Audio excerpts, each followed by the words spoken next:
people aren't working in a vacuum. This is to all of the faculty. But so those that were recognized this year with tenure and promotion, starting in alphabetical order with Nate Holdren. And this, so every year, I should mention, every year when I present tenure and promotion cases to the board, first I would have to say I have to explain what tenure is. And then after that, and I have it down to like a elevator speech, but after that, what I have shared with the board is what I'm reading to you now, after looking at your, not only your CV and your letters from your dean, from your tenure and promotion committee. So can see, yeah, so I'm in the middle of a meeting right now, and so I just carry this in here with me, and so I'm just gonna put this. Parents, you need to mute yourself. So what I'm reading to you is what the board reads about each of you. And so starting with Nate Holdren, assistant professor, currently assistant professor of law, politics, and society, recommended for promotion to associate professor with tenure. He joined Drake in the fall of 2015. His teaching, he is firmly committed to self-reflective practices in service of student learning and engagement. And I mentioned self-reflection quite a bit in a lot of people's files. That means you consider your teaching to be so important that you pay attention to feedback that you get from students, from colleagues, from your dean, and you work to be better. That's what I call a self-reflective practice. Nate is dedicated to student success, compassionate and empathetic, while also supporting students to achieve high standards of rigor. He gives a student-centered approach. He connects with students around issues that needs that others in the department don't share or meet. Nothing against the other members. He just brings something special. As does everyone else. Oh boy, I'm not making it any easier for myself. He has special qualities, and we all recognize that. He brings a related but different theoretical perspective to his courses. Themes of the student comments, including first-year seminar students, the topics that are controversial are engaging, and he develops civil discourse, and that is essential for democratic participation. The students feel challenged in an environment that is both rigorous and supportive. Nate's a reflective practitioner, detailing steps he's taken to develop as a teacher. He's engaged himself in all manner of professional development opportunities. His peer evaluations indicate he's demonstrated a high degree of trust and respect between students, even while discussing difficult topics, and he empowers students. He exemplifies content competence and process competence in his teaching. His scholarship is high quality and insightful, and many of you know he just published a very important book and received an award for that. His ability to write as a public intellectual in contribution to important theoretical and contemporary debates. His external reviewers and senior scholars hold Nate's scholarship in very high esteem. His book will be received as a major statement in law and society scholarship that will establish Professor Holdren as a major scholar in that field. He's productive, intellectually ambitious, and a creative scholar, and he will only get better. He has a very heavy advising load, yet is tireless and extremely effective, genuinely interested in learning about his students and in helping them learn about themselves. He's been a crew mentor. He contributes to the profession through manuscript review, discussants, and organizers of panels. He contributes to the college, serving on important committees.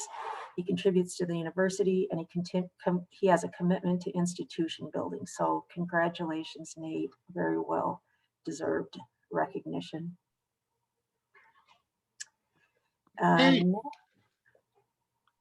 Next is Peter Levi, Assistant Professor of Environmental Science and Sustainability, recommended promotion to Associate Professor with tenure. His teaching is, he is a highly effective and popular teacher who is skilled and deeply committed to student learning Peers comment on Peter's full mastery of the discipline. Students greatly appreciate him as a professor with comments such as, he's incredibly knowledgeable and well-versed in the subject matter. He's very passionate about the subject he teaches, and he cares about students as individuals. He builds courses and pedagogy based on intended outcomes and utilizes immersive teaching as a way of developing critical thinking. He has strong rapport with students, learns their names and hometowns to provide examples that will connect with students' experiences and lived understanding of the discipline. He is an engaging and effective lecturer. He is also a reflective practitioner. He has a willingness and ability to incorporate feedback in his work. He has an impressive record of mentoring in his research lab. He's published abstracts with 14 undergraduate co-authors since 2016. We all know how much extra time that takes. He has an impressive publication record, including top international peer-reviewed journals. I'm sorry, I didn't just, oh, do you have a longer meeting planned, Gesina? I'm sorry, you could have just interrupted me.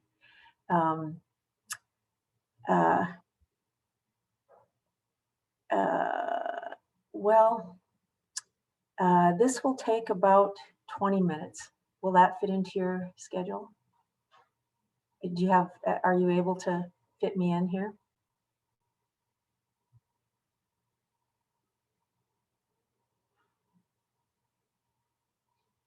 Sorry, I was muted. I said, sure. We will adjust at the other end. We will adjust at the other end. Yeah. Thank you. You know, I just appreciate so much, and I'm sorry for going on and on, but I honestly do think this is just so important. The external reviewers for Peter expressed enthusiastic and positive assessments regarding the quality and quantity of Peter's scholarship and collaborations with internationally acclaimed scholars. He is a true teacher, scholar, mentor. He has outstanding service. I'll try to limit that. And so congratulations, Peter, and certainly our best wishes for continued success. Yasmina Madden, Assistant Professor of English, promotion to Associate Professor with tenure. Yasmina is highly effective and accomplished instructor and mentor, made important contributions to the curriculum, designing new classes that are fundamental to the Women's and Gender Studies program, the Honors program, the Drake curriculum, and the majors in English and writing. Her peers say that she provides theoretical foundation and facilitation of the workshop atmosphere to the benefit of students. She's a highly skilled and dedicated teacher who guides her students towards enhanced understanding of writing and engages deeply with them. And she's a remarkably conscientious and thoughtful teacher who models the high standards that she expects from and enables her students to achieve. She's a reflective practitioner. She's redesigned her courses, choosing materials and texts that include a diversity of authors and experiences. She's changed the format to create a workshop or studio atmosphere and revised her pedagogy to make students part of the learning and growth that occurs in the classroom. Students comments that she challenged them to give their best. She encouraged them to participate and take risks, and she rewards them. She's rewarded by the improvements they see in their writing. Yasmina is a prolific writer. Many of her works have been reprinted or chosen as finalists in national writing competitions. She has prestigious recognition as a creative writer. She is also a teacher, scholar, and external reviewers commend her complex representation of cultural identity, her beautiful style, and her craftsmanship. Thank you, Yasmina. Congratulations. Inbal Mazar, promoted to Associate Professor with tenure. Inbal is engaging, effective, and caring interdisciplinary educator in both language and culture. She's a reflective practitioner addressing student challenges and committed to her own growth. She provided increased student opportunities for interpersonal conversational speaking. She's enhanced the curriculum with strong course development, connecting with colleagues across campus to provide courses for healthcare providers, Students comment that they grow as Spanish speakers and as world citizens. She's been a Cru Scholars mentor and an informal mentor and advisor for dozens of students, continuing long after they graduate. From her dean, her greatest strength as a teacher, and a thread that runs through her teaching narrative, course designs, and through departmental and college reviews are the opportunities she provides for her students to learn Spanish through community engagement. Her scholarship is interdisciplinary, focused on service learning and healthcare among Spanish-speaking populations. She is heavily engaged in the scholarship of teaching and learning. She's a public scholar whose work transcends the ivory tower and has impact. External reviewers also praise her ability to put into practice the kind of collaborative and engaging pedagogy to which so many of us aspire, but so rarely achieve. Congratulations, Imbal. Yeah, that's great. Chris Porter, promoted to associate professor with tenure. His teaching is exemplary. He's a reflective practitioner, constantly strives to live up to his own expectations. He's enthusiastic about course materials, teaching to students at all levels and applications of what is being learned. He approaches all aspects of his teaching with energy and commitment, if you know Chris. Student evaluations are overwhelmingly positive, the best professor and teacher I ever had, and it's funny how many of you students say this about. He's a great professor, give him a raise. He's the most enthusiastic professor I have. Peer evaluations are equally enthusiastic. Chris has changed students' lives and opened their eyes. That's a great testament. He also has tried some really innovative ways of teaching. His scholarship, he has an outstanding record and has established himself as a highly respected scholar who collaborates with some of the most prominent researchers in his field. He's earned an international reputation as an influential and groundbreaking scholar. He includes students as co-investigators and co-authors, and has been very interdisciplinary and multidisciplinary in his research. Congratulations, Chris. And Jeanette Tran is the final, last but not least, promoted to associate professor with tenure. She is a strong teacher who excels in the classroom and builds relationships with her students. She's a reflective practitioner, designs and continuously refines classes for relevance. She takes seriously connecting with students on an individual level. Students appreciate her genuine care for each of them as individuals. And notably, Jeanette responds to student essays with individually addressed letters with careful feedback on their writing, emblematic of her intentional and engaged teaching style. She is a masterful facilitator of class discussions through creating an inclusionary environment. Peer observations reflect on her success as an effective teacher. Students enthusiastically discuss their personal connection to the materials they read in her class and remark how excited they are to make those connections. Her scholarship is important and timely work on questions of inclusion and exclusion of literary characters and texts. External reviewers note the significance and timeliness of her contribution, her effectiveness as a critic, her ability to make Shakespeare accessible to larger audiences, and her skillful historic framing. Other external reviewers praise her scholarship as focused, impressive, consistent, and promising, thought-provoking, wide-ranging, and important. She's a scholar who makes the marginal voices central, and her works in progress are poised to contribute to a new understanding of Shakespeare in light of social justice issues in the 21st century. Congratulations, Jeanette. Okay, and now the faculty members who have received promotion to full professor. Again, this is not something that I think of as something that people receive for being in a seat for 12 years or 14 years or 20 years. This is a significant recognition of your contribution to the university and to your discipline. This is a significant honor, and I hope every one of you feel this in your promotion by the board.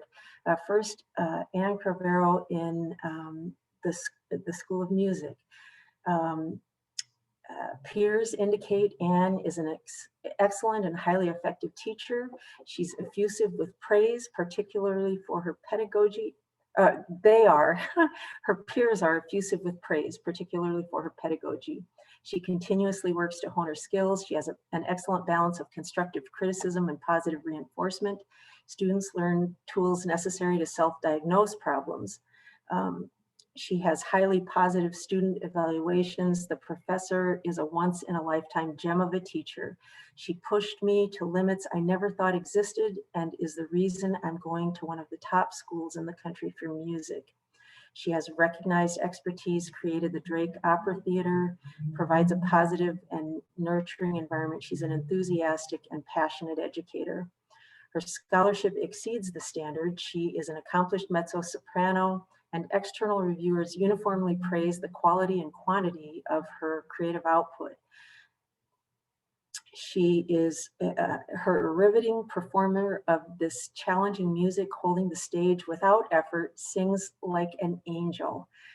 Great depth and breadth in her scholarly pursuits, which includes publication, performance, master classes, invited presentations, stage and musical direction, accompanying, recording, and adjudication. Congratulations, Anne. Brad Kroll in religion was promoted to full professor. He is a conscientious and devoted teacher.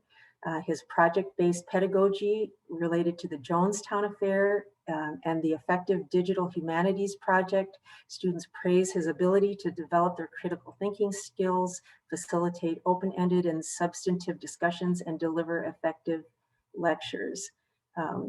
He is able to support students in dense and difficult materials. He's a reflective practitioner and has shown significant growth, a product of significant investments of time, energy, and effort. The methodological design behind his pedagogy is masterful. He is an excellent and successful teacher. His scholarship is in the 1st century BCE Assyrian Empire, and his forthcoming book is an interdisciplinary approach. The external reviewers describe the book as impressive, original, and will become the to-go-to work for the next generation of scholars in the field.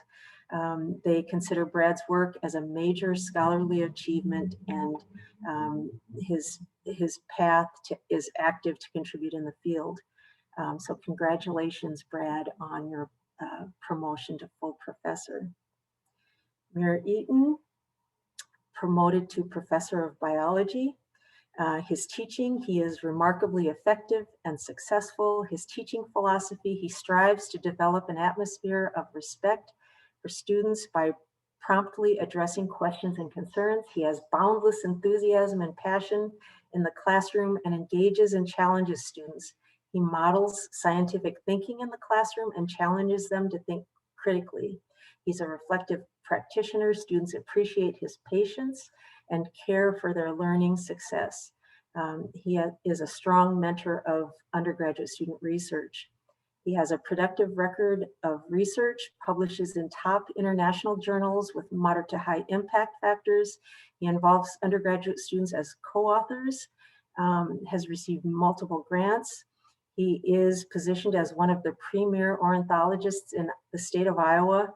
External reviewers note the significance of his work as an evolutionary biologist, and he has impressive productivity given his teaching load. Congratulations, Muir. And finally, Mary McCarthy. Last but not least, Mary was promoted to Professor of International Relations. Mary has clear mastery and passion for her discipline. She teaches in so many different interdisciplinary areas. Her strengths are in instructional design, course materials, learning outcomes, innovative pedagogies such as simulations and service learning, and evidence-based assessments to determine relative effectiveness. That is a reflective scholar. She fosters a professional and respectful atmosphere for student learning. Peers are impressed with the breadth and depth of student contributions in her class, and noticed how successfully she switched from in-person classes to remote delivery in March of 2020. Student evaluations from spring semester 2020 confirmed the smooth transition and praise her ability to continue the class virtually. She is very innovative in the classroom and is clearly committed to teaching. Mary's scholarship is strong, and she shows an ongoing intellectual curiosity and an intentional approach to scholarship. Her research agenda yields academic works that are illuminating contributions to the field. She shows consistent scholarly productivity, and her future scholarly activities are in the works with a path laid out for continued impact. External reviewers praise her clear articulation of important questions. Her fields of research are urgent, and she has pursued her scholarly career and publication with deep awareness and empathy. They attest to the high quality and substantive methodology of her work. She has received many notable accolades for her scholarship. Congratulations, Mary, very well deserved. And congratulations, everyone. I am so proud of the work that all of you do. And this is just a testament to the latest cohort of those of you being recognized. So thanks for letting me take over your meeting, Gesine. I appreciate how hard this year has been, and just being able to recognize those that have received tenure and promotion this year. Thank you. Absolutely. It was amazing. And it's amazing to hear it all in one long, one after the other. It's really quite astonishing. And I'm so proud and so happy. So thank you, Sue, for this very special presentation. Yeah, much appreciated. Good. Good. So let me give you a quick overview of what else we have planned for today. We have a lot of flexibility built in. That's one thing we learned from this whole year. So just a quick overview. We'll start with some more recognitions, or we continue with some more recognitions. That will be followed by a couple of reports that I think of just brief things of most important happenings this year from the perspective of Faculty Senate and then A&S Council. And then I wanted to give you a few updates. And then in the second part, as you know, I wanted to have a little conversation with all of you about the online teaching, the good, the bad, and the next steps. So we will, and there was that Padlet, and I thank you for contributing. That helps us just structure and prepare for the discussion a little bit better. We also have some of our champions present an update on the big ideas that I don't think we have heard, or the general faculty has heard as much about in the last few months or so. So that's the overview of today's. Let's keep going here. We will start next with two recognitions of some really dear friends and colleagues that are no longer with us. Klaus, would you please start? Yes, I'm going to start, and I will paste two little links into the chat. With a little bit of luck, I can do this, and easier said than done. So let me see, share. Who is sharing now? I would like to share. So there we go, share. Good. And now we need the chat. Okay, and I type it in. That's it.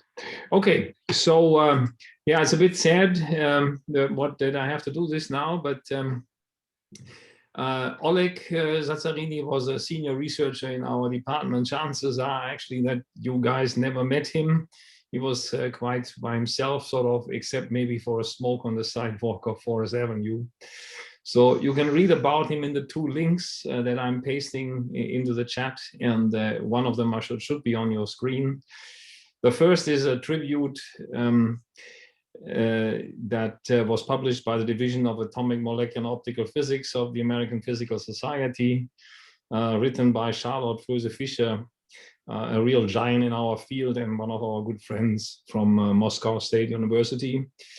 The other one is a Wikipedia article that Charlotte actually wrote. And I should say that she also made a stock gift of about $10,000 to Drake Observatory in Oleg's honor. So she really appreciated his work. Oleg came to Drake in 2003 through one of my grants and was meant for 3 years. But he did so well that he ended up leading or co-leading grant projects that brought over $1 million plus some overhead to Drake. And in fact, it was even more because many of my projects completely depended on his involvement. Over these last 17 years, he was a cornerstone of my research group. I counted it, and we co-authored 126 publications in peer-reviewed journals together. Many of these projects involved collaborators from all over the world, US, Europe, Australia, and Asia. So Oleg was really a great example of that true science has no borders. Some of the highlights of his career: he was elected to fellowship in the American Physical Society, which is a big deal. And I read the citation just so they know what we are talking about here. For the development of the B-spline arm matrix method with non-orthogonal orbital sets for atomic structure calculation of exceptional accuracy and benchmark calculations for excitation and ionization of complex atoms and ions by photon and electron impact. So in case you want to know what that means, we can have coffee one of these days. His current age index is 38. That means that 38 of his papers were cited 38 or more times. 135 of his papers have been cited 10 times or more. And at the current rate, his work is being cited nearly twice every day. So he was a researcher with all his heart, but he also taught for our department. And in addition to senior levels classes, his most notable contribution was a new course on computational physics that he developed and taught multiple times. And not having such a course was a big gap in our program, but now we have it with all his materials. So I'll finish with mentioning the very last project that Oleg worked on until a few days before his death, and is electron collisions with ytterbium atoms. So that might sound an exotic topic, but there is some good reason behind it. It turns out that a group at Oak Ridge National Laboratory needs such data to understand how to enrich ytterbium before converting it into what's called lutetium. And that's not to build a weapon, but it's actually to treat a variety of cancers, in particular pancreatic cancer. And since Oleg died of cancer, it's quite meaningful. So his suite of computer programs is widely considered as the most promising approach to generate the enormous amount of data that these people need. And now it's left to Catherine Hamilton, one of my postdocs, and me to try to complete this work. It's not going to be simple, but we'll do our best to represent him well. So it's one of the many examples where Oleg's work is not just important for fundamental science. The data that he produced affect many fields beyond atomic physics, such as astrophysics, planetary physics, atmospheric physics, plasma physics, chemical physics, nuclear physics, and ultimately medical physics.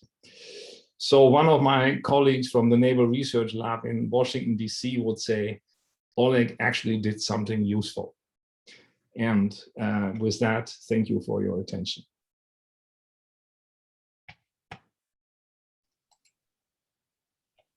Thank you, Klaus, a real giant and a dear, dear friend and close colleague to several of you, especially in the physics department. So thank you. We have one more loss to mourn, and Karen, would you mind taking the next one? Certainly. Gesine asked me to speak about my colleague, Kurt Cardwell, who passed away unexpectedly on January 7th. It was the first week of J-term, and he was teaching one of his favorite courses to share with students, the Cold War through film. Kurt and I joined the faculty at Drake the same semester in the fall of 2005. And during his nearly 16 years at Drake, I estimate, looking at his course load, that he taught nearly 3,000 students. Passionate about history is the way most students described him. He loved telling stories, especially the kinds of stories that challenged students' assumptions about the past. In one of the last email messages that he sent me, he described how happy he was with a new course that he had developed on US religious history. And the last line of the email was quintessentially Kurt. He summed up the students' learning experience, writing, and I quote, "Many minds are being blown." Religious history was a growing interest of Kurt's, but it wasn't his field of research. His field was Cold War diplomatic history, and his first book was about US rearmament after the Second World War and the development of the global capitalist economy. He really reveled in exploring big questions about power. And when he died, he was working on a study of the Cold War and the interstate highway system. And when I think about the highway system and the construction of I-235 and urban renewal and Black Lives Matter, it makes me really sad that that study will remain for someone else to do. When Kurt came to Drake, he brought his family to Drake too. His wife, Stephanie, works in the College of Business and Public Administration. Some of you may know his daughter, Lennon Cardwell, who graduated in May 2020 with a double major in history and sociology. Lennon is working for Easter Seals in the metro area right now. Next week, on Thursday, May 6th, we're holding a small memorial for Kurt, partly on Zoom and partly in Levitt Hall. And I wanted to mention that the memorial is now entered in the university calendar. And after I finish speaking, I'll put a link into the chat should you wish to attend on Zoom. On May 7, Dead Day, Kurt will be buried in Adel at the Iowa Veterans Cemetery. Kurt was a veteran. He began right before he began graduate work. He was a member of the US Army and for a time stationed in Germany. So Kurt's death was a shock to all of us who knew him. And I want to take this opportunity to express my appreciation for several colleagues who really stepped up to help me in those first weeks of frantically figuring out what to do. First of all, Dr. Robert Collis, who took over his J-term course that was in progress. It was an absolutely unenviable task that Rob took on with calm grace and tremendous success. I also want to thank Dr. Natalie Bayer, who helped communicate with students and parents, agitated and anxious to know how all those J-term courses, all those J-term and spring courses were going to be covered. And I also want to thank my department's assistant, Karen McKinnon-Cipher, without whom I don't know what I would have done. She helped me navigate HR and hire 3 new adjuncts in less than 2 weeks. Honestly, Kurt's death has been hard for me to process, especially being remote this year. I walked by his office in Meredith Hall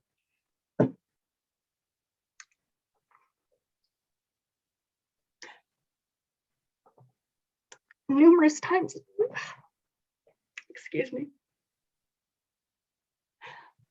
so many times every day for almost 16 years. And I know many, many, many of us did too. We still haven't taken the nameplate down off his office door. And I'm sorry for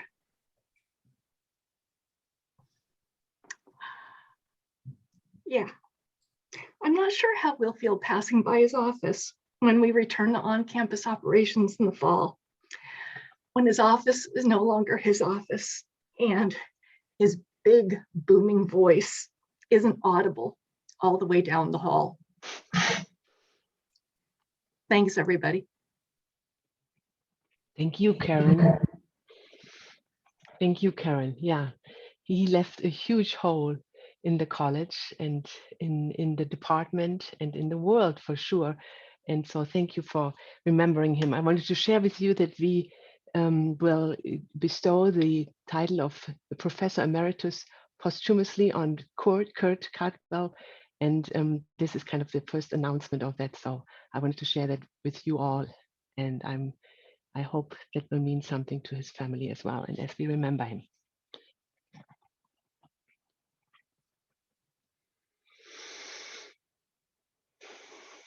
Good. On that, it's hard to switch, from this sad celebration to more positive celebrations. And I have asked we have several wonderful colleagues who we are losing this year, not because of a tragedy, but because of a new phase in life, and that is retirement. And we will have several here today who will be recognized for that. And I want to ask Kayla to move on to the next slide, maybe. And then we will start with Dan Alexander.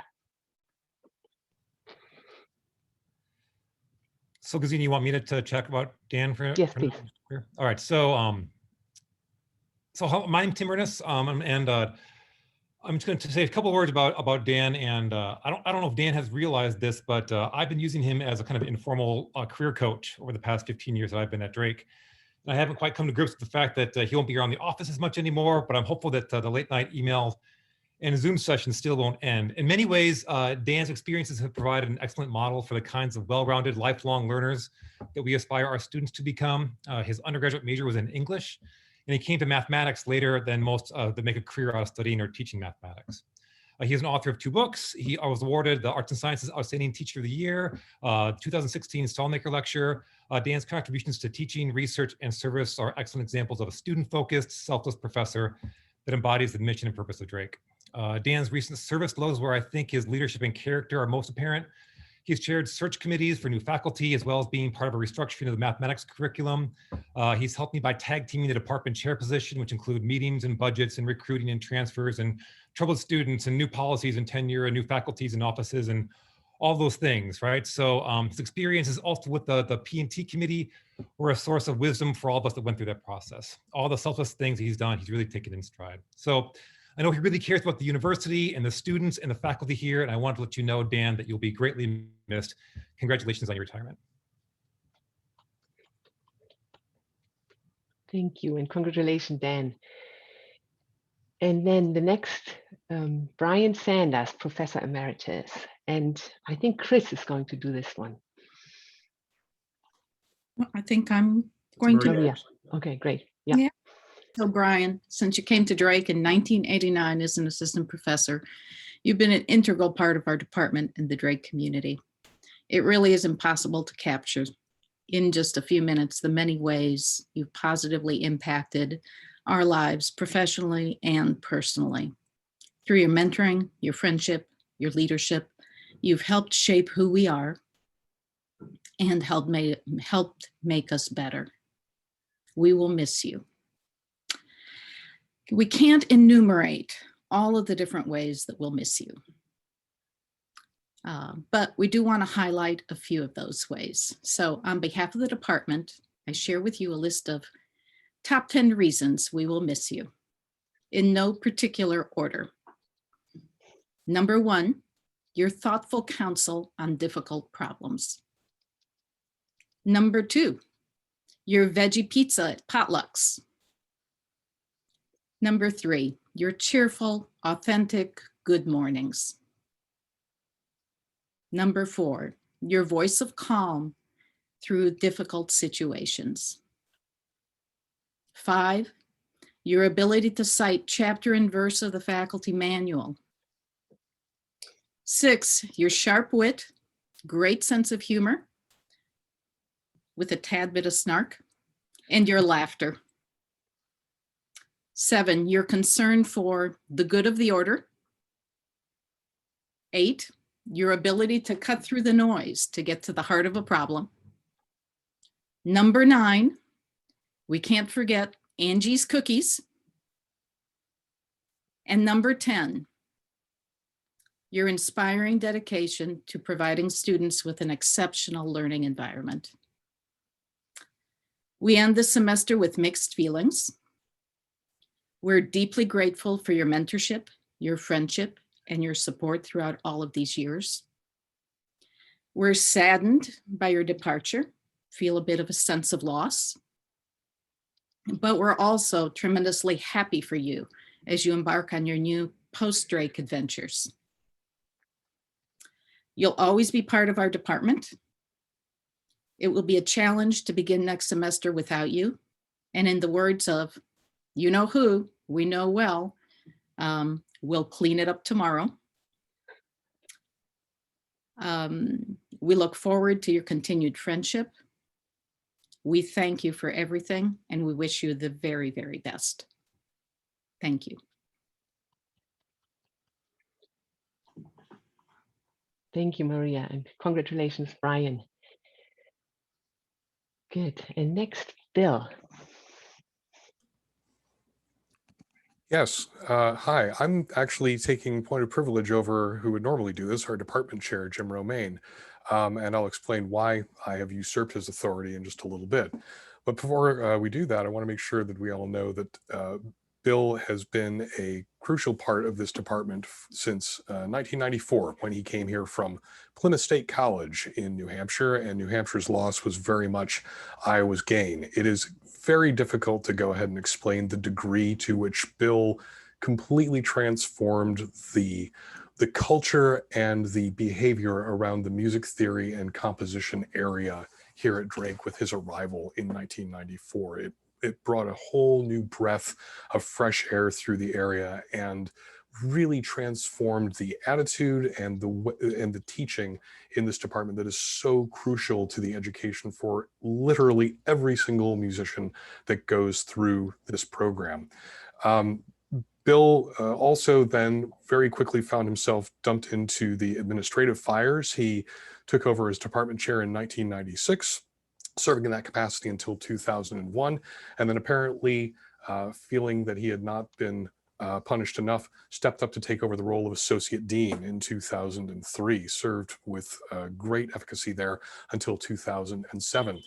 Sweetening the pot, however, a little bit during that time, he was also named the Ellis and Nell Levitt Professor of Music in 2003, a position which he still holds to this day and for which we are extremely grateful that he has this endowed position to go ahead and recognize the effort and the contributions that he has made to our department, because they are extremely wide-ranging. He instituted a new music festival here at the university very shortly after he arrived in 1995 that ran for the better part of 6 years. He established a computer music classroom, setting up a classroom dedicated with MIDI technology and computers so that students could have the opportunity to work on compositions, to go ahead and work on advanced theory software that was new coming out today, which made Drake's opportunities to work in music theory really cutting edge for their time. He also completely restructured and oversaw the transformation, as I said, of the undergraduate theory program during his time here, streamlining some of the classes that were offered, expanding opportunities in other ways that have led to tremendous leaps forward in both student achievement and student retention over time. And I can speak to this with some authority because I was one of Bill's very first students.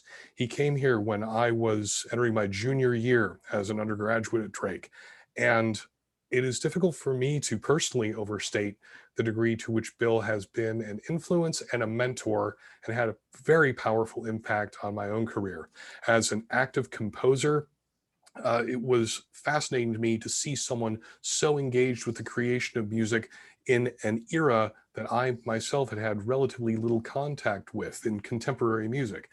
as a violinist who had been primarily trained in the Romantic tradition, I thought I wasn't interested in it.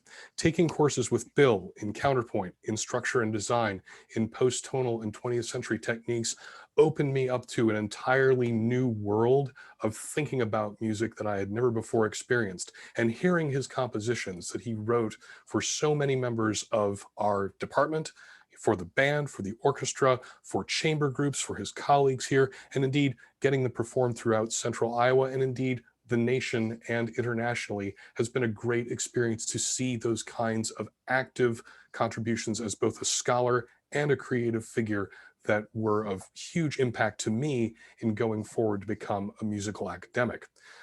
His compositions have been widely published, recorded, and performed, and as I say, particularly with members of the Drake faculty who have been longtime and enthusiastic collaborators with him.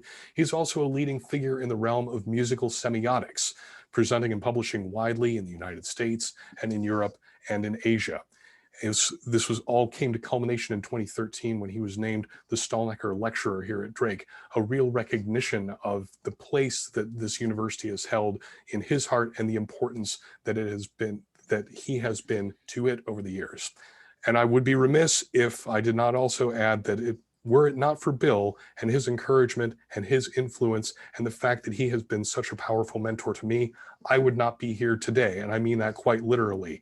When the job came open for the music history position at Drake, I ran into Bill at a conference and he told me I needed to apply for it. I hadn't thought for a second of doing so.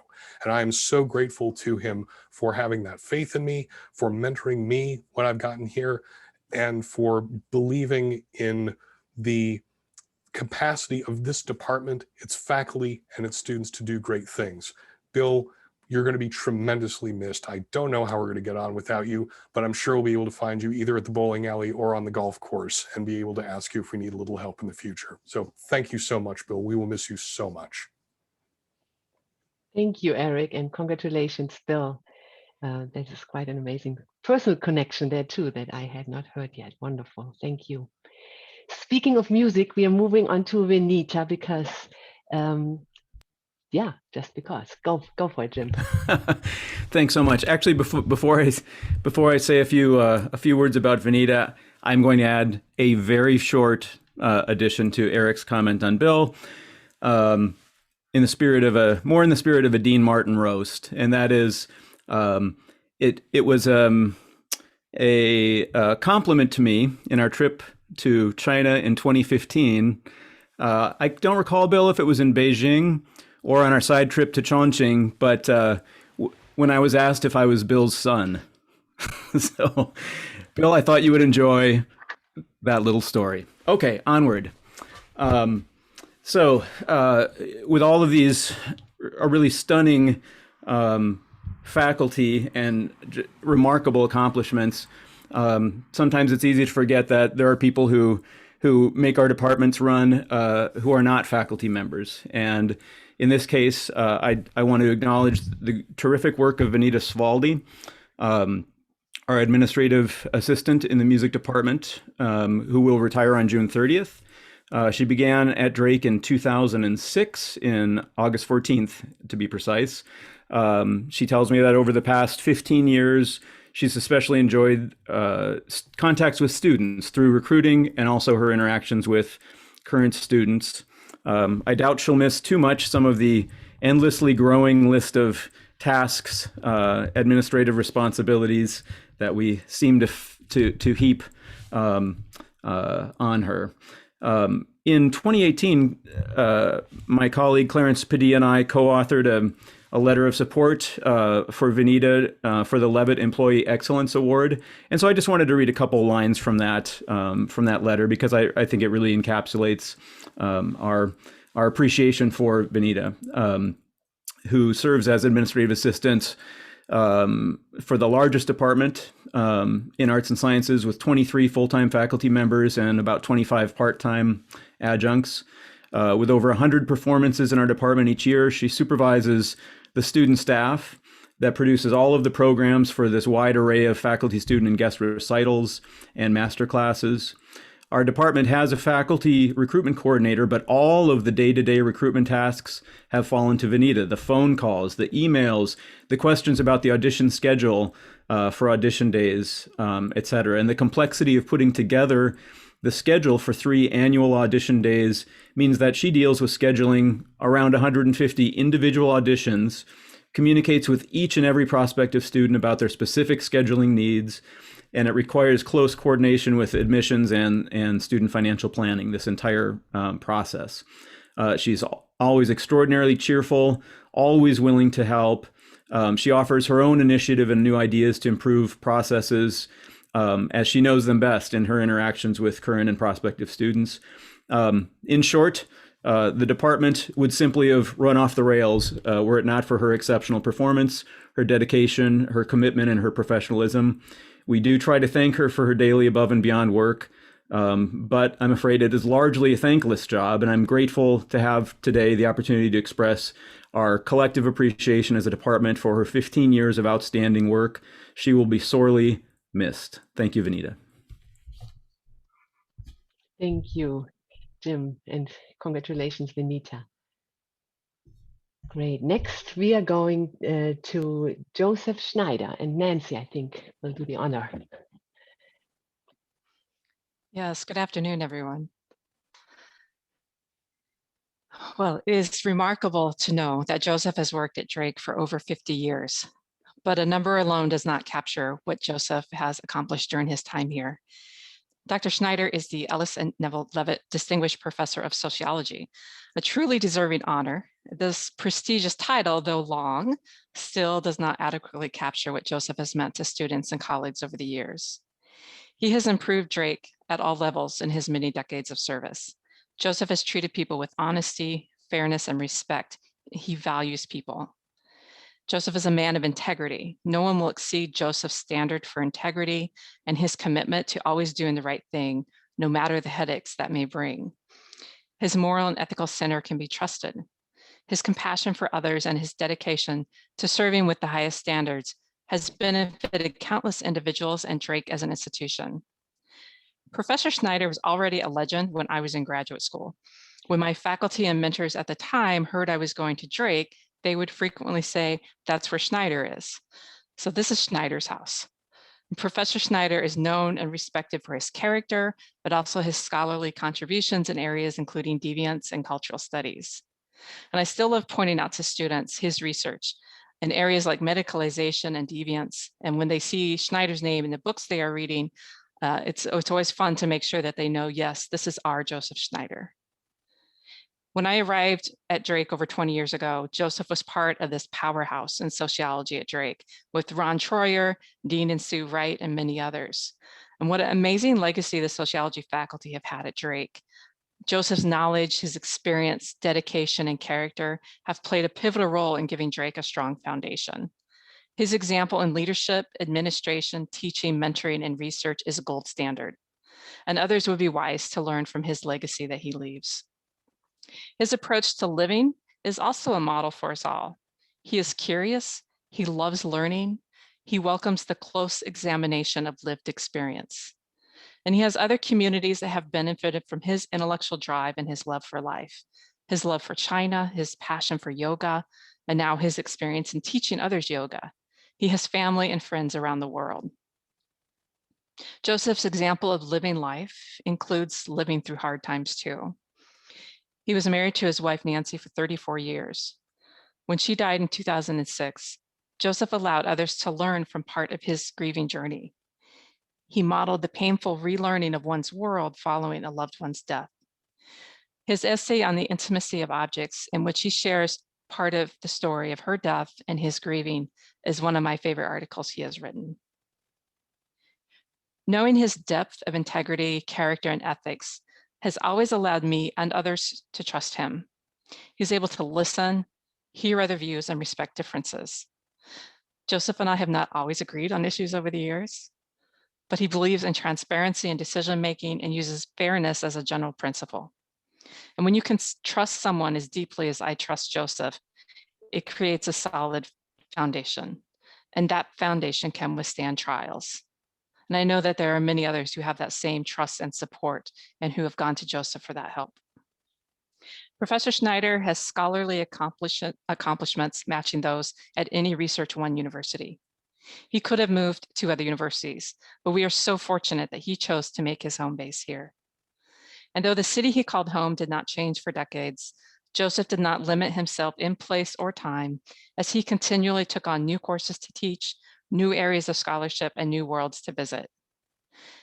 Whereas some people who are close to retirement may coast on well-oiled classes or do little to no research, Joseph set a high standard for us. In the past couple of years, even after knowing he would retire soon, he continued to push himself and his students. Joseph developed a new class, he embraced the sudden move to online teaching, and he also began exploring new areas of scholarship. When I asked Joseph about his plans for after retirement, he shared this: sort my past life into keep and throw, which might emphasize the latter, see my friends and family, teach and do yoga, consider what, if any, academic writing I might pursue, and love my life. Joseph, you leave behind an amazing legacy, not only at Drake, but in the countless lives that you have touched throughout your life. And thank you for giving so much of yourself to all of us. You have so much to love about your life, and I hope that you enjoy your retirement. Thank you, Nancy, and congratulations, Joseph. Good, we go on to Art Sanders and Dennis. Greetings from the anonymity of sabbatical, but I was pleased when the dean asked me to say a few words about art. In the fall of 1989, the Department of Political Science consisted of 4 positions, one in American politics, one in comparative politics, one in international relations, and one in political theory. We had been a combined Department of Political Science and Public Administration with 8 faculty lines, but the then president of Drake decided to move the public administration people over to the College of Business. With one retirement and a shuffling of lines that fall of 1989, looking toward 1990, we were able to hire then for 2 positions in American politics to add at least 1 line to our department. One was for American political institutions, Congress, the presidency, and the courts, a position now held by Rachel Caulfield since 2001.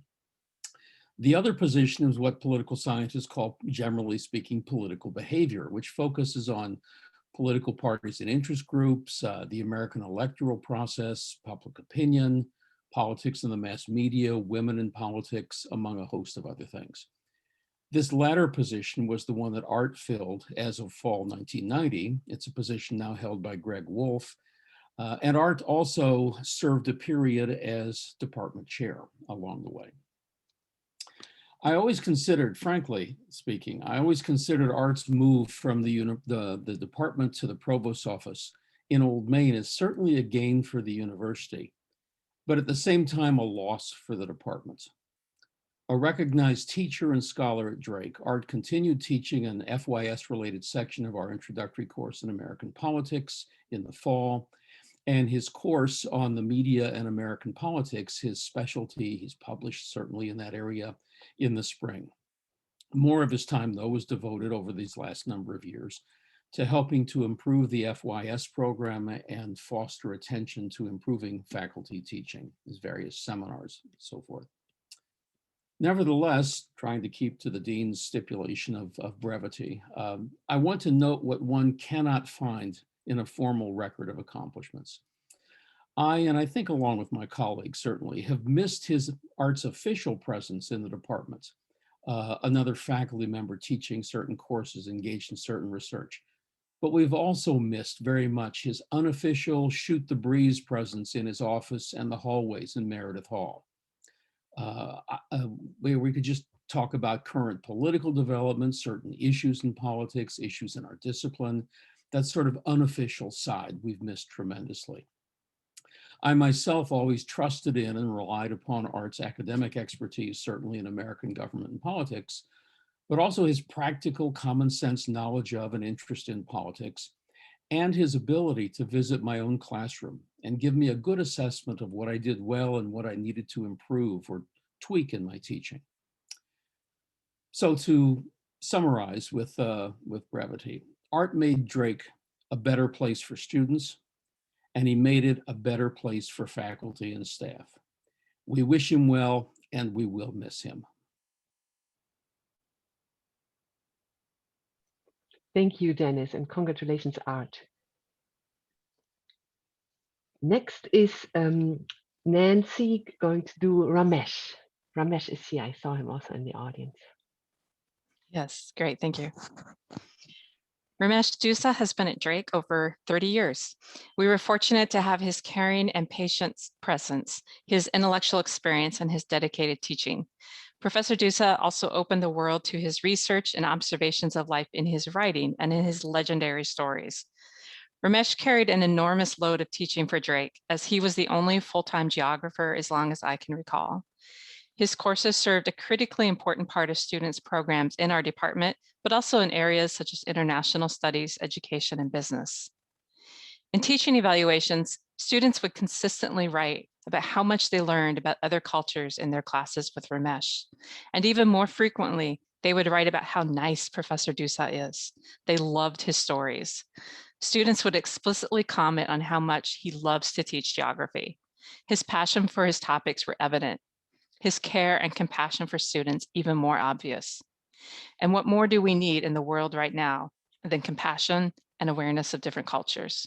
Ramesh, you are missed already, as are your classes. Ramesh is a specialist in cultural geography of South Asia, and his research and teaching interests are in literary and humanist geography. One of his main topics is the cultural identity of Anglo-Indians of Eastern India. He is known internationally for his research. Ramesh gives national and international conference presentations as part of his scholarly pursuit. Recently, in 2019, back when we could travel, he was invited to give a keynote lecture at the International Conference on Climate Change, Sustainability, and Livelihood at Nirmala College in India. Ramesh also writes fiction. He has published a book of short stories and wants to write more fiction. While one can describe his teaching and writing, what is harder to capture in words about Ramesh is the depth of kindness and genuine love he has for others and for life. During some rough days, particularly in my stint as chair, it would not be unusual for Ramesh to pass me in the hallway when I looked maybe tired. He would always take time to say hi and ask how I was. And I know he did this for other people too. And you knew that he really cared. You could tell he would do absolutely anything for you if you could. And we will miss that kindness. Recently at one of our department Zoom receptions, Michael Haddock recalled his first time meeting Ramesh. Michael said that before he came to Iowa, he was concerned about whether there would be much cultural diversity in Des Moines, but he came for a job interview. And during that visit, Ramesh took Michael out for dinner. They were at a local Indian restaurant when things really got interesting. Michael recalled at some point in the dinner that Ramesh introduced him to the owner of the restaurant, who also happened to be a distributor of Bollywood films. The restaurant owner and Ramesh started singing classic Bollywood songs to Michael at the table. It sounded like a great evening. Michael was pleasantly surprised to be serenaded by a Bollywood film insider and one of his potentially future colleagues at an authentic Indian restaurant as part of his job interview in Des Moines, Iowa. Ramesh has great stories. Take time to ask him, and he might even sing a song for you if the timing is right. Whether writing fiction, singing, or consulting for a children's geography bee, Ramesh loves to give to other people. Students and colleagues alike enjoy his kindness and stories from around the world. Ramesh loves his family. He cherishes them. Several of us were fortunate to have one or more of his children in our classes while at Drake. Their character, intellect, and depth of kindness reflected the amazing family and culture that Ramesh nurtures. I asked Ramesh about his retirement plans, and he shared in part, "I'm currently working on finishing a book manuscript, tentatively titled Humanistic and Literary Geography of Delhi. I am also trying to finish some other small papers. In my spare time, I also want to read literary works both in English and in Hindi, try to write and finish some short stories, do a little bit of traveling, photography, and singing." Ramesh, thank you for your passions, your dedicated teaching, your fascinating writing, and your quintessential kindness. Our world needs more of your caring ways. keep singing, keep writing, keep being you, and we hope you enjoy your retirement. Thank you, Nancy, and congratulations, Ramesh. Next is Nancy Reinke, and Beth has prepared some remarks. Hi, everybody. Yes, this is a personal one for me. Nancy was one of the first people I met when I came to Drake. And she's actually, since she has been retired, she's actually on vacation in Wisconsin right now. So she's not here, so I can say whatever I want. But I was thinking about, for me, and I think for a lot of us, Nancy is as much a part of Drake University as is Old Main. I mean, she obviously hasn't been at Drake that long, but quite a long time. And she won both the Arts and Sciences Teacher of the Year Award and the Levitt Teaching Award. She had an institutional memory, or has an institutional memory like no one else that I've ever known. At department meetings, I think often when we needed to know something, we would just look at Nancy and she would know the answer. I don't know how we're going to recover from not having that resource. Nancy's a true educator, not just in the classroom, but I think in every aspect of her life, in every interaction she has. She has so many students whose lives she changed, and a lot of them have gone on to become educators themselves. She always centered her pedagogy on the students. It was never about her, but about them and their learning and their experience.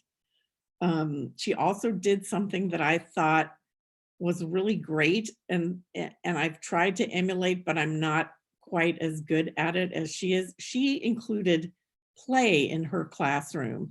She taught a literature of war class pretty much every year.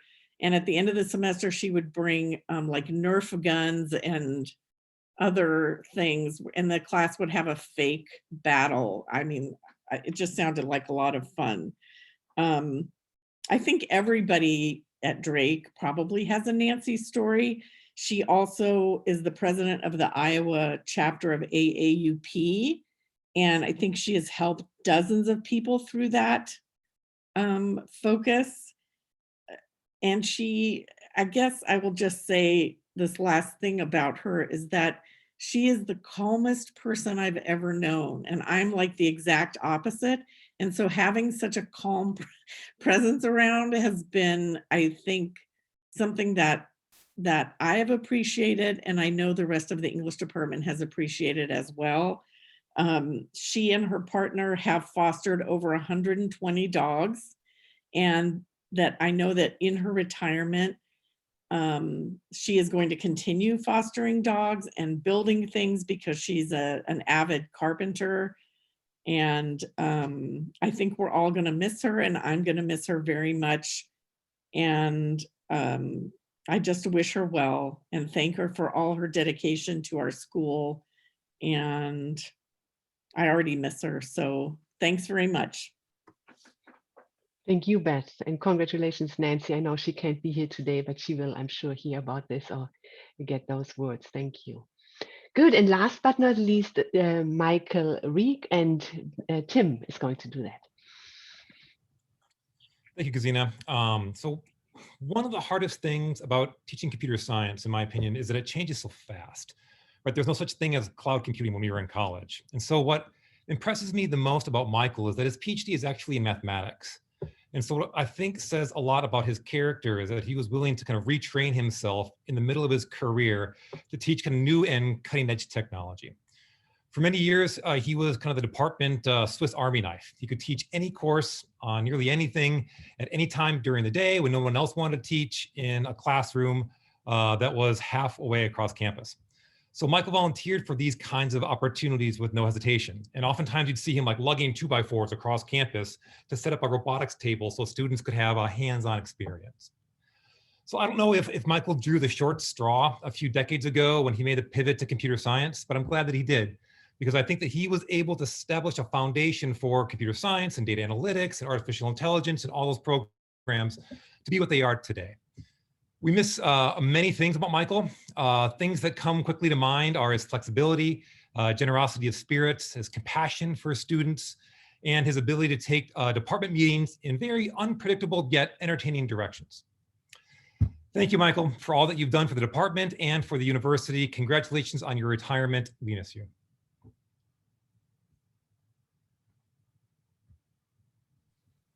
Thank you, Tim, and congratulations, Michael.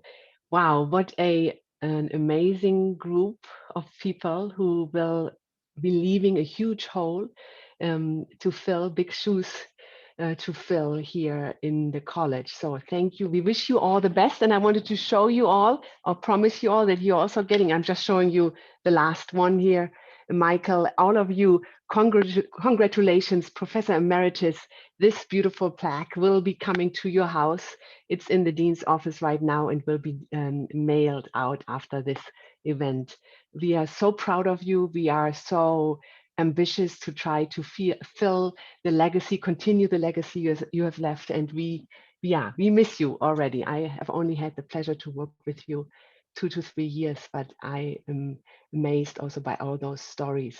Not surprised, just amazed by all those stories and those legacies. Thank you very much.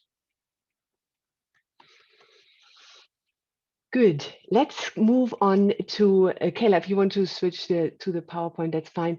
We will have a report now from Matt Zwier, who's the incoming Faculty Senate President.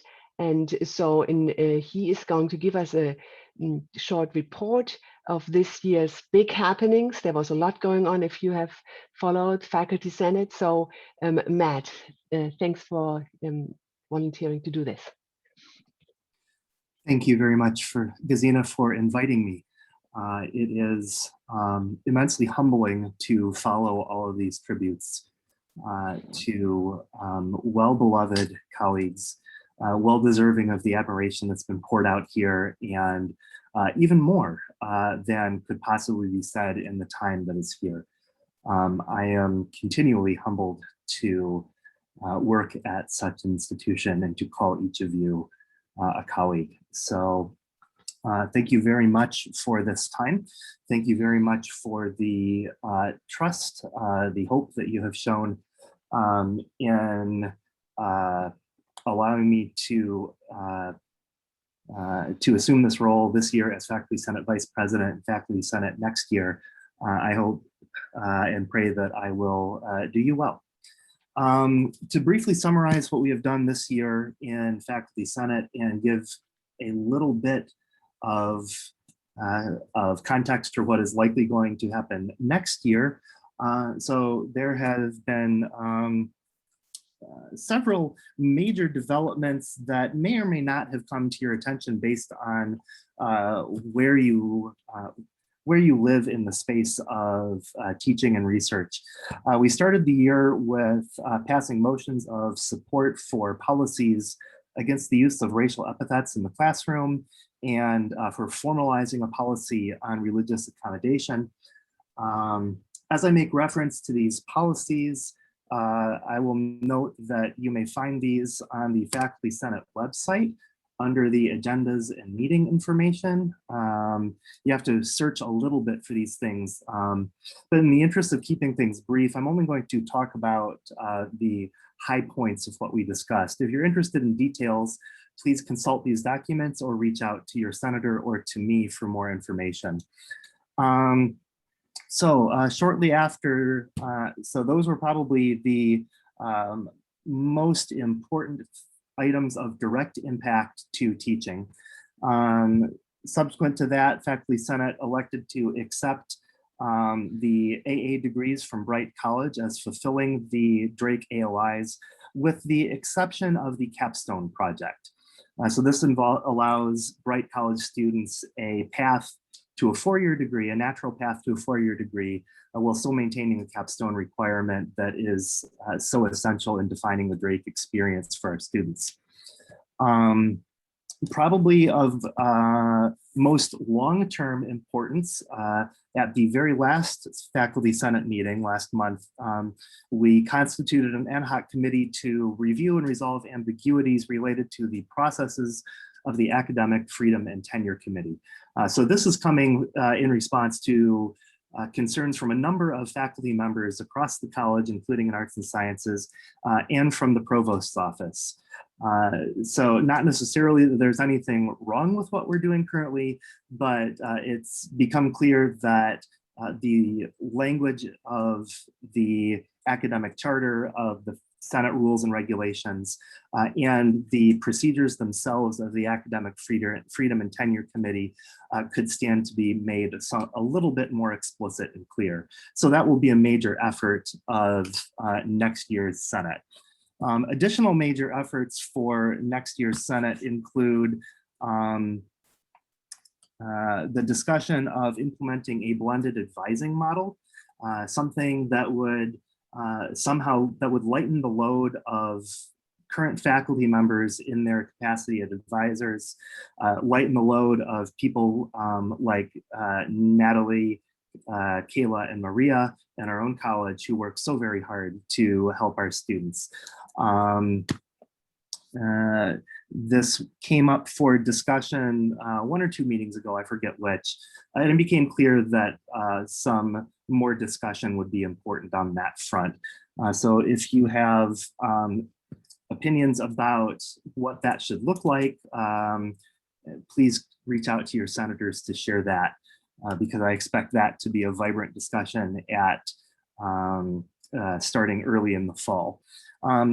Probably beginning with the Senate meeting on Wednesday, we will continue the discussion of how do we best meet the already elected,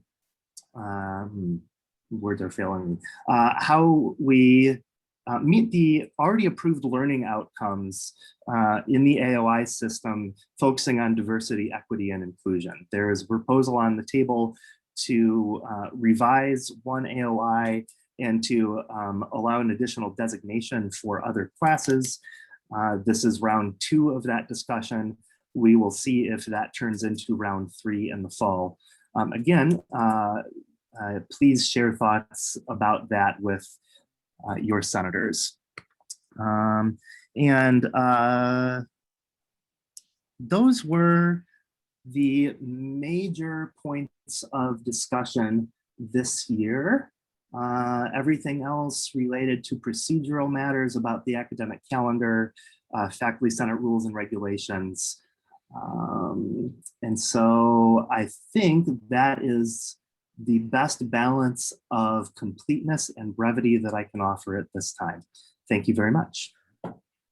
Thank you, Matt, and that was perfect and very informative. Thank you, and thank you to the other senators. A&S has a lot of very engaged and active senators in the Faculty Senate meetings. Thank you. Good. Brad, would you mind saying just a few words about A&S Council? What kind of some of the main things were? Absolutely. This year I was the vice chair of council, and that means next year I'll be the chair of council and cabinet. We did a few things. A lot of what council does is review processes that are already operating at Drake and in the college. For example, we approved some majors and minors, some changes to things like art and design and kinesiology.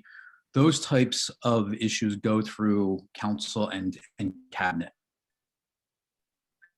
We provide oversight to curriculum committee, diversity committee, technology committee. So those types of things also go through cabinet. Some of the things that we are working on that will probably go into next year as well. Well, actually, one thing we did do this year that was a major change to the handbook, we added a new role for the vice chair of council, and they are now supposed to go to arts and sciences chair meetings in order to facilitate better communication between the chairs and councils. That's a new thing that we're trying to do. Some other things that are happening, we are looking at student evaluations. That's going to be something that We're studying them now, how they're used at Drake, how they are being processed. And probably next year, we're going to try to do some things with that study that we're on right now. We're also currently working on making the language in the handbook regarding promotion and tenure more consistent. We've gone through that document and found lots of inconsistencies, lots of potentially problematic areas. And we're just going to try to clean them up and make them a little bit easier to understand. And those are the major things that we've accomplished and are working on for next year. Thank you, Brett. Very good. Very good. Wonderful. So next is a very quick reminder of a big change that is coming, and that is Blackboard Ultra. And several people have mentioned to bring that up here so that it's on everybody's radar and not a bad awakening come August 2nd. Mary, are you still there to just do a little shout out for Blackboard Ultra? Sure. So most of you saw a presentation by Maria, Jeanette, or me about this coming, full transition to Blackboard Learn Ultra in your department meetings. So we just wanted to remind you all 9 modules walking you through the changes are now available on Blackboard under courses you are taking. And so just to encourage you to get started, because it does take a while actually to work through them. So to get started on it, and then once you do that, just to start practicing with your sandboxes, because that's where you'll actually start to think, oh, this is different, that's different, or I need some more training on this or that. So if you have any questions, or if you want more training as a department or as a group, just let one of us know, Maria or Jeanette or me, and we don't do the training, don't worry, but we can put you in touch with the right person to help you with that. So thanks, Gesine. Thank you, Mary, and everybody who's helping with that rollout and offering mentorship and advice. We will all need it. I know that. Thank you. Good. Let's move on. We are a little bit behind schedule, and I want to make sure that at least we have some time also for our conversation in the end about online teaching, the good, the bad, and the next steps. So I will keep my Dean's report rather short. Happy to follow up with an email on more details. First one, and that slide is important, though I'm not cutting that, and that is the next one on admissions. I want to just say, wow, you guys did it. We did it. We really did. I don't know if you know the context. So the goal, the budget goal for our incoming freshman class was built on 750 new students in the fall. And as of this morning, 8 a.m., we made it.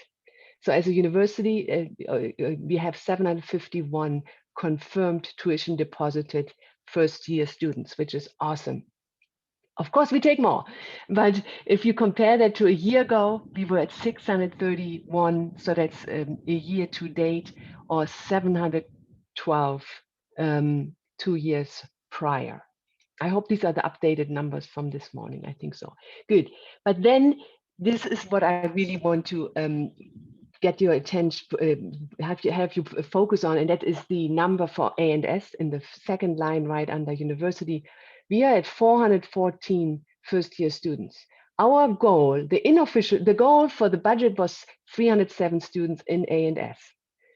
Our ambitious goal was 390. And today, this morning, we are at 414.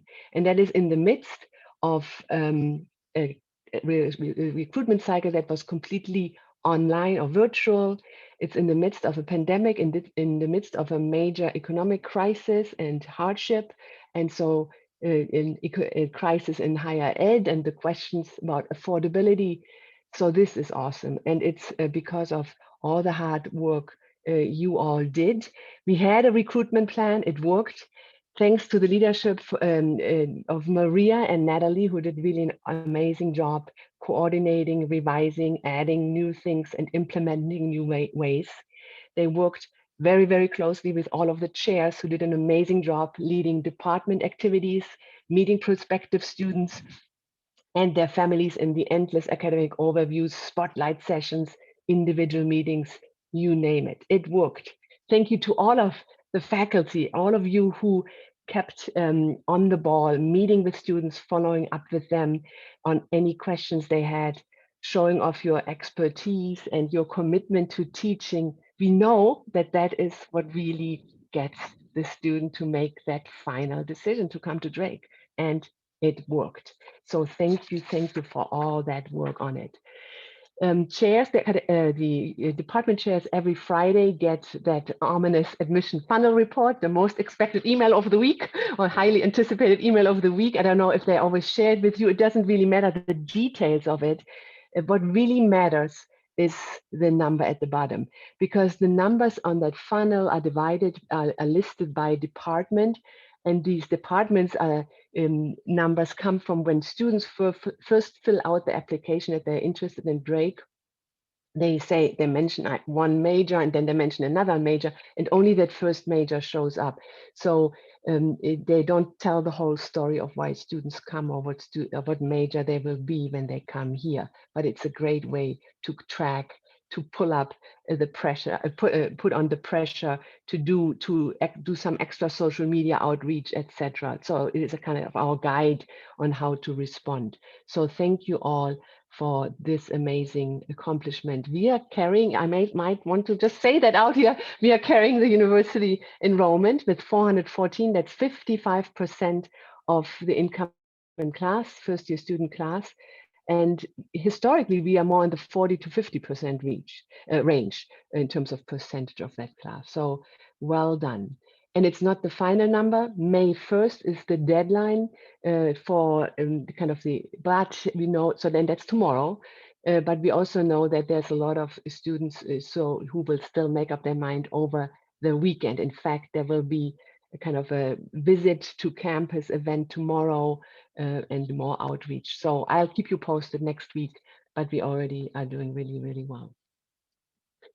Natalie, are there any questions in the chat about this that I should pause for? The chat is quiet at the moment, except for Kayla acknowledging those are updated numbers for this week.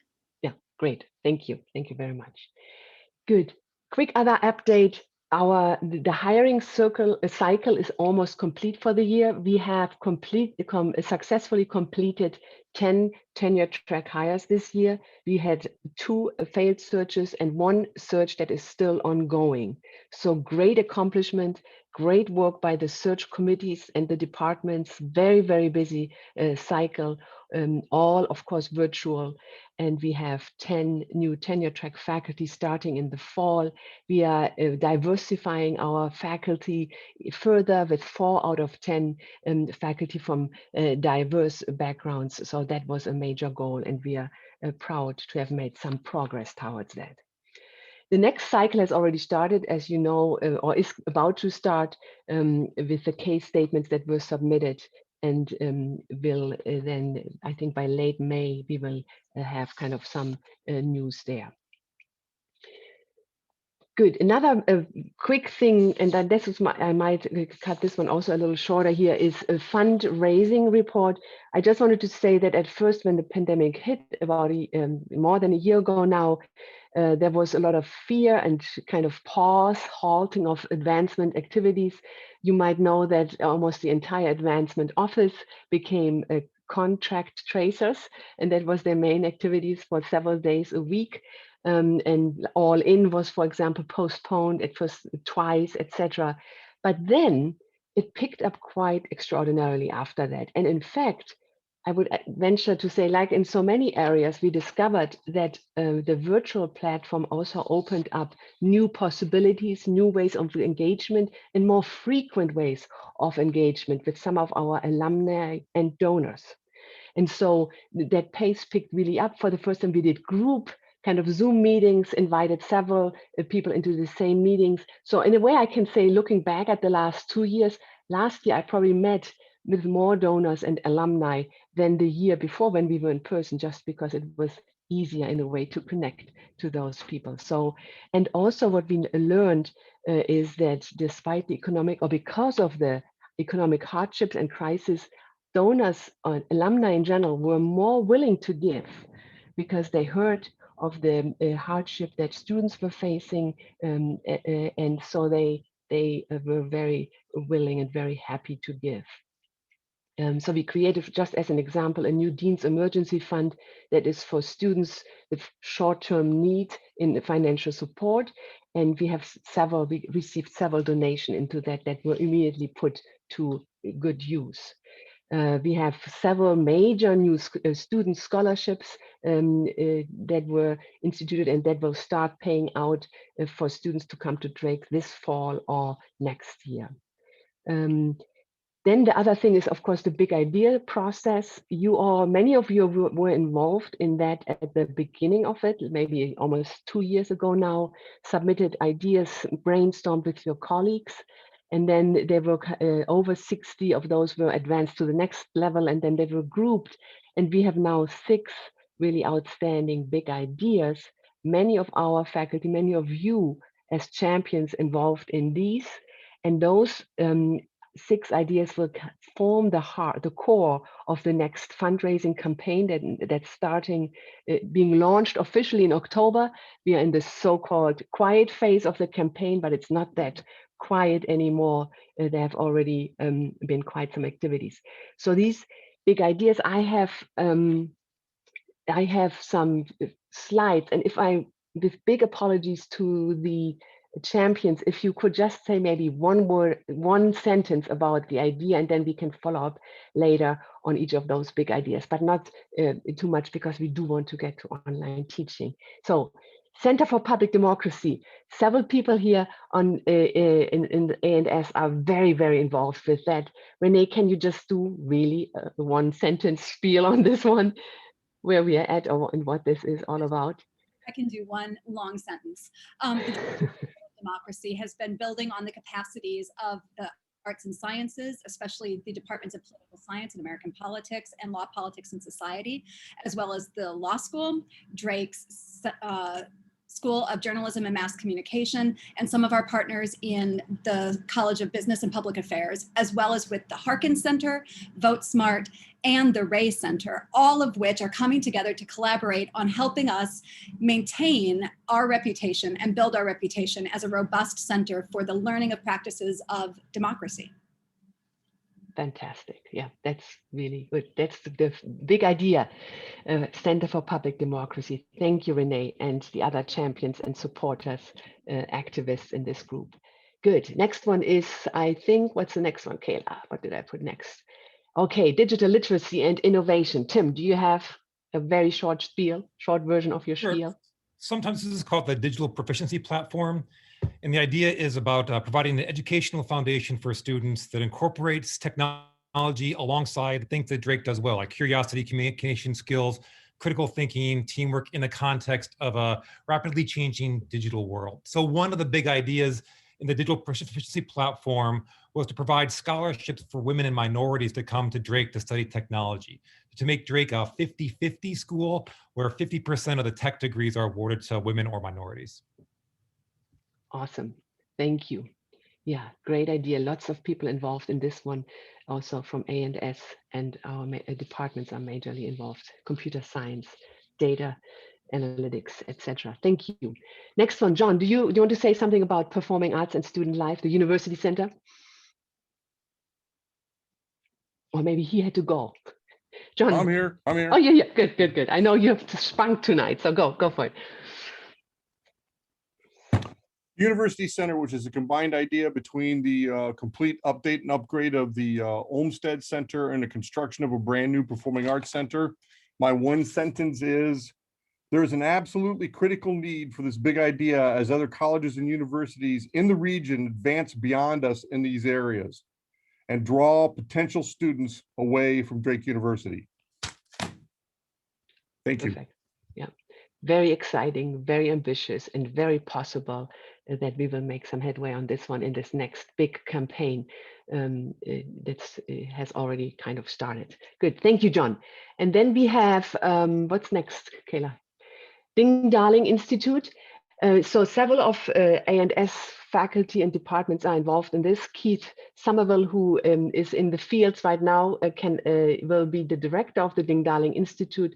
It is really this idea is to bridge the rural and urban divide, to bring the rural areas closer to Des Moines, to build bridges and revitalize. So again, here also scholarships for students from rural communities are a big part of this fundraising push, but then also research, experiential learning opportunities in the agricultural, rural, food industry. That's the Ding Darling Institute. And then the next one is the intergenerational campus. And that idea goes along the lines of really making Drake a center for from first, kindergarten or even pre-K through senior education. And that includes ideas such as senior housing on campus or on university property. The Race Society is, of course, already a big part of that. And then at the other end, we have the Girls and Boys Club, we have Head Start. And so the idea is to really become an anchor institution for the education of all ages. Very radical and forward-looking idea as well. And then last but not least, we have the Change Maker Campus. Neil Ward is from IANS, one of the champions in this idea. And I don't think he's here anymore. Is there anybody else still on the call who is involved in this idea? Anyway, it's kind of a lot of innovative ideas, the idea of social engagement, making Drake the place and an activist for change making. In fact, there's a dedication if we meet certain marks, everything from engagement in the community, internships, experiential learning, and social activism, then Drake can get the distinction of a change maker campus. And this idea will support that and advance that forward. Those are the 6 ideas. Very briefly, they have been vetted already, and there's publicity out there, and people are responding to those ideas very strongly and very enthusiastically. It will position Drake as bringing about change to the community beyond Drake. I know there's a lot of comments in the, Nelly, do you want to summarize those or say something about the Yes, there is discussion initiated by Renee about the big ideas. Those are very short presentations here, but those who are interested in more detail, she invites people to reach out and to be more involved. Yes, sharing PDFs about the big ideas if people are interested. That's the gist of it. Oh, okay. Yeah. No. So it is the quiet phase, but it's not that quiet anymore. And so the PDFs, we asked John Smith, they can be shared now, and they have more information. Those are really nice flyers that then also list very specifically the ideas, the strength, the opportunities that this big idea will promote, the philanthropic prospects. The main thing about these projects is that they are really building on the strengths that we already have, like the performing arts, the political democracy, public democracy initiatives, etc. And then, that's what these flyers that we can send out will give. And they will give you a nice idea of what the goal is and what will be fundraised for. Yeah, I know this is not enough time to go over this. I would be happy, and if we had a meeting just to, update. Oh, there they are in the PDFs I see in the chat now. If we had a meeting, just an update on those. The launch date of the campaign is October, and there will be kind of a big university event around that. This is kind of a peak preview, and I thought it would be a nice place to get everybody on the same page there.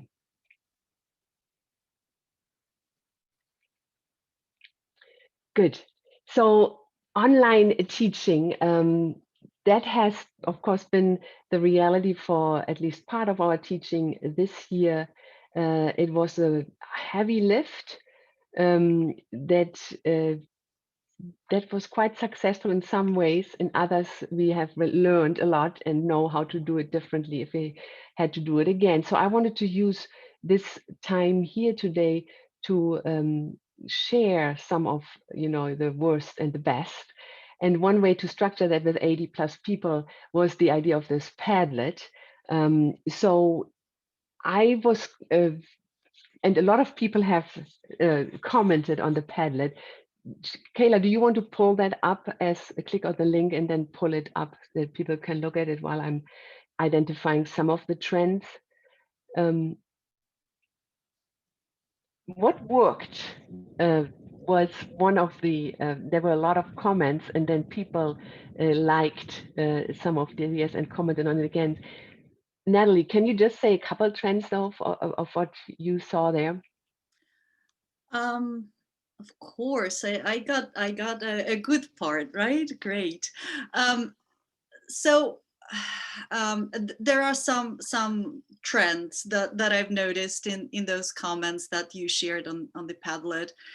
And one big theme was the idea of technology allowing for more convenient sharing, whether it was sharing of the recorded lectures, sharing of the documents or screens during advising times, sharing performances in theater and music through streaming, sharing PowerPoint presentations, and using audio and video sources without struggling with classroom technology. This is something I'm personally not looking forward to in coming back to teach in person, or sharing experiences by inviting speakers and presenters and specialists from other places, bringing in multiple voices in the classroom, or sharing feedback with your students.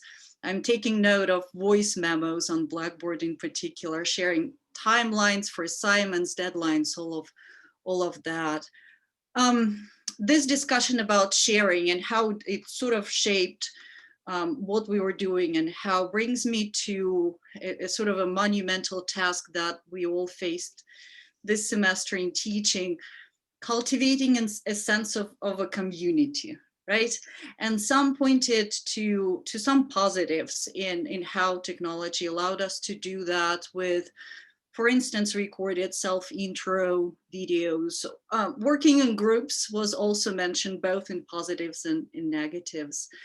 Among the positives, what I've seen in your comments in particular was this special attention to engaging students in different ways that we do in the classroom, and hearing students' voices, either through the chat functions or through nonverbal types of communication, through polls, Padlets, emojis, allowing quieter students to participate or to react to the material or ask questions through those means. Another big positive, again, that was mentioned sort of both as a positive and a negative, this perceived convenience and flexibility for faculty and for students in attending a remote class or having remote office hours.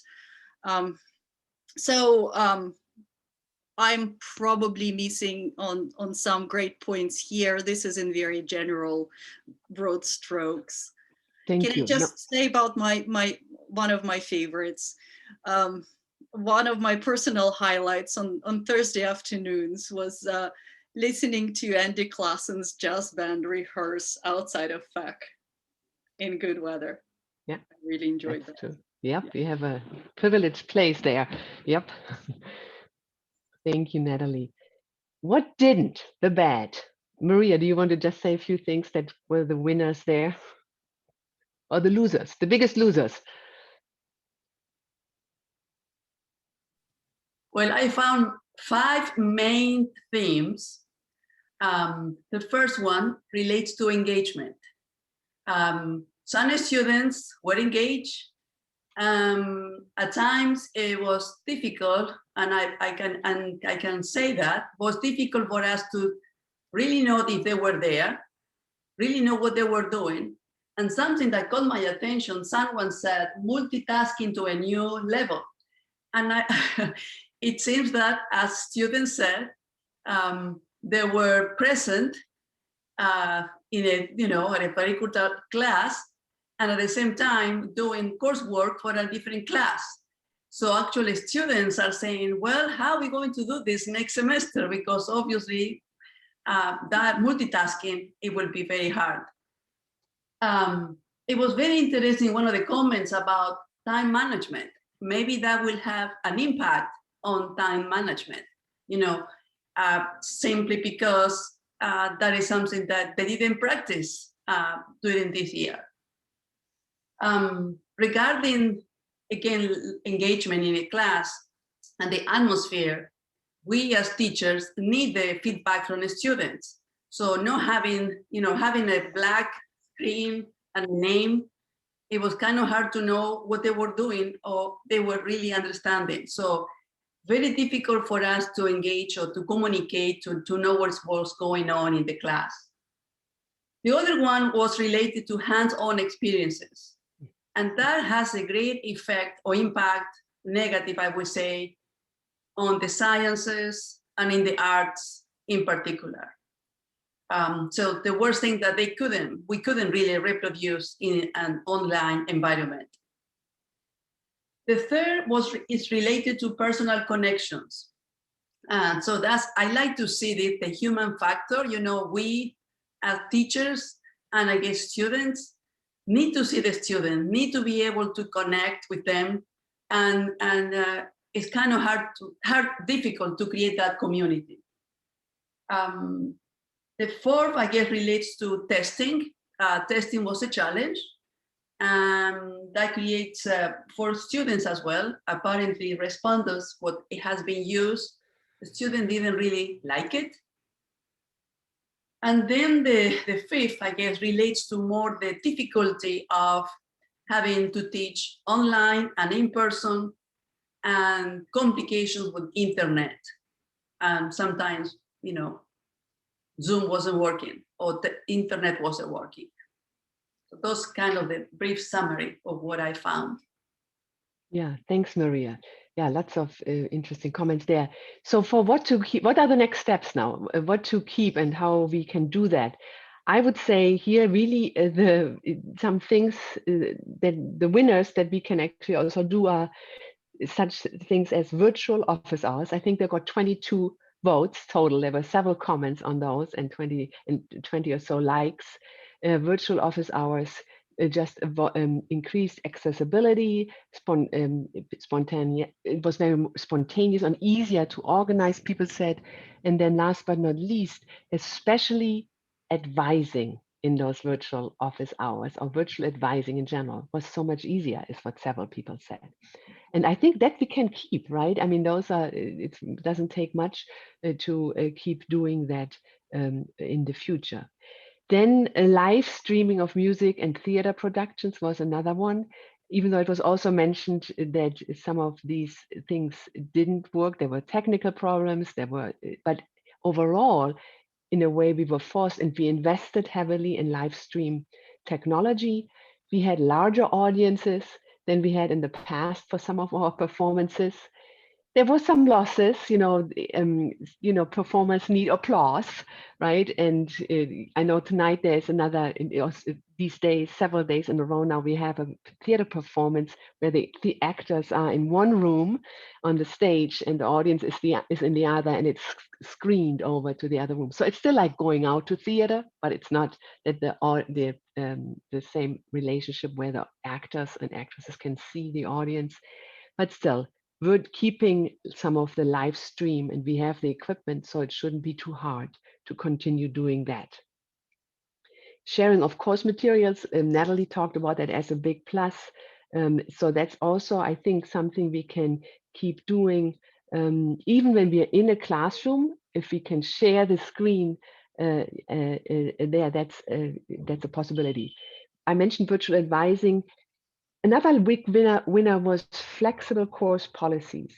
And I think that's really something that I certainly learned, and I know others have learned, in the past, I would insist so often on, deadlines and certain ways of doing it. And this year, when everything was so hard, we were a lot more flexible with our students, with our, it allowed us to focus on the learning outcomes, and the way we get there really doesn't matter, right? And so a lot of learned there. So that's also something I think we can keep doing.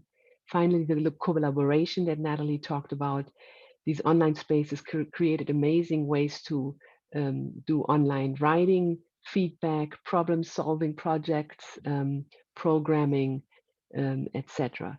So I think those are things we can keep as well. Oh, there's good, but we wanted to have some time also for this chat here, last 3 minutes. So Natalie, can you? There's some big comments related to exactly that, I think. Yes, Renee, rather than me voicing your big important comment, would you mind unmuting yourself and Sure, I just didn't want to take up time from hearing about arts and sciences, but yes. So Provost Madison is charging 3 of us with leading some working groups on what Drake will look like post-pandemic. Vanessa Macro is leading one on what work will look like primarily for staff. Melissa Sturm-Smith and Jerry Parker are looking at mental health, primarily for students, but not only. And I am going to be convening a group on post-pandemic academic life. So teaching, learning, research, and service. If you are interested in serving in any capacity on that committee, please email me. I will ignore your email until I have submitted final grades, and then I'll get back to you. And we will be presenting our very preliminary work on this at the Learning Symposium, which is August 20th and has the theme of return.